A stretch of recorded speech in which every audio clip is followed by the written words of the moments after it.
Frustrated US student. నేనేనండి frustrated US student ని. BTech అయిపోయింది, సంవత్సరం ఖాళీగా ఇంట్లో ఉన్నాం, ఏం చేయాలో తెలీదు. అందరు అమెరికా వెళ్తున్నారు, అబ్బా అమెరికా అనుకుంటా వచ్చాను. అమెరికా వచ్చా, ఏం చేయాలో తెలీదు. సిలికాన్ వ్యాలీ, NPU ఉన్నాయి రెండు, మాలాంటి వాళ్ళ కోసమే. వీసాలు ఇచ్చేసారు, వచ్చేసాం ఫ్లైట్ ఎక్కి. ఏం చేయాలో అప్పటికే తెలీదు. ఇక్కడికి వచ్చేసరికి అందరు పొద్దున్నే పాష్గా బ్యాగులు వేసుకోవడం, హుడ్డీలు వేసుకోవడం, షూలు వేసుకోవడం, ఎక్కడికో వెళ్తున్నారు. అబ్బో అందరు కష్టపడిపోతున్నారు అనుకున్నా. తీరా చూస్తే ఎక్కడికి వాళ్ళు వెళ్ళేది పాకి పనులకి. ఇల్లు కడగటం, పిల్లలకి స్నానాలు చేయించడం, అన్నాలు పెట్టడం, ఇవే వాళ్ళు చేసే పనులు. వచ్చేస్తారు మళ్ళీ పాష్గా అదే బ్యాగులు. బస్సులో వస్తారు, కొంతమంది కార్లలో వస్తారు, నెలకి 2000 సంపాదిస్తారు. అయిపోయింది, వస్తారు, ఇంటికి వస్తారు, వండుకుంటారు, తింటారు, పడుకుంటారు. ఇక్కడ ఇల్లు చెప్పలేనంత కాస్ట్లీ, ఒక్కొక్కటి 3000 రెంట్. కట్టుకోలేరు, ఏం చేస్తారు? గొర్రెల్లాగా ఒక్కొక్క రూముల్లో 7, ఇల్లు మొత్తం 15 మంది ఉంటారు. సో 300 కట్టుకుంటారు. అంతమంది ఉంటే ఇల్లు క్లీన్ గా ఉంటదా? ఉండదు. బగ్గులు అంట, అయ్యో కొత్త రకమైన పురుగులు ఇక్కడ వస్తాయి, బగ్గులు వస్తాయి.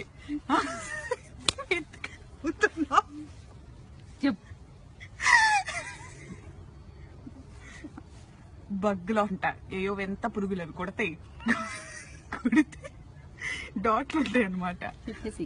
కొడతాయండి, డాట్లు వస్తాయి అంటే. ఏవో 2 వచ్చిన కొత్తలో తెలిసింది. రెక్స్ఫోర్డ్ అని అక్కడ ఉన్నాం, ఏవో కుట్ని ఏమైందా అని చూసుకుంటే ఏవో ఇక్కడ 2 ఉన్నాయి అన్నమాట.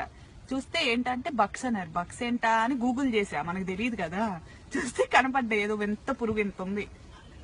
నల్లులు అంట, ఇండియాలో నల్లులు అంటారంట వాటిని. అవే కుట్ని అంట, నన్ను నాకు తెలీదు. సరే అయిపోయింది, వదిలేసా. తెల్లారేసరికి ఒళ్ళు మొత్తం కుట్టిపెట్టిని, అయిపోయింది, రక్తం పీల్చేసినాయి. ట్రీట్మెంట్ అంటారు. తర్వాత బగ్గులు వస్తే ఊరుకుంటారా? వీళ్ళు ఊరుకోరు. ఏదో ఇన్స్పెక్షన్లు అంటారు, ఇక్కడ ఇన్స్పెక్షన్లు అంట వస్తారు. వాళ్ళ ఇన్స్పెక్షన్ అంటే ఎంతమంది ఉండాలి ఇంట్లో? లీజ్ సైన్ చేసిన వాళ్ళు ఉండాలి. అంటే ఎవరు? ఇంటి ఓనర్లు. ఉండేది 15 మంది. అందరు బయటికి రావాలి, ఎక్కడ వస్తారో తెలియదు, హోమ్లెస్ లాగా. ఇప్పుడు నేను కూర్చున్నా చూడండి, ఇదిగోండి, మాకు ఇన్స్పెక్షన్ ఉంది ఇంట్లో. ఎట్టొచ్చా, ఇక్కడ ఉన్నా నేను.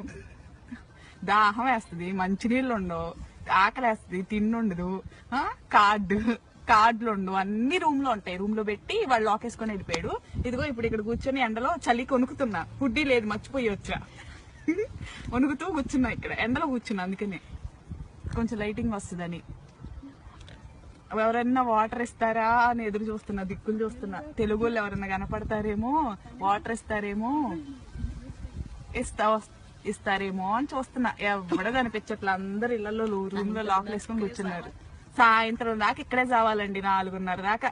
ఒక్కరోజు దొరుకుద్ది. నేను పాకి జాబే చేస్తున్నా, ఒక్క జాబు దొరుకుద్ది హాలిడే ఇంట్లో కూర్చోడానికి. అది లేదు. ఇదిగో ఇక్కడే దిక్కుమాలిన స్థితి, ఇక్కడ తెచ్చా నేను. చూడండి, ఇలాంటి స్థితిలో ఉన్నా నేను. ఎవరు వద్దండి, అమెరికా వద్దు, ఏమొద్దు, ఇండియాలో ఉండండి, హాయిగా బతకండి ఇండియాలో. ఇదే నా కంక్లూజన్. సెలవు.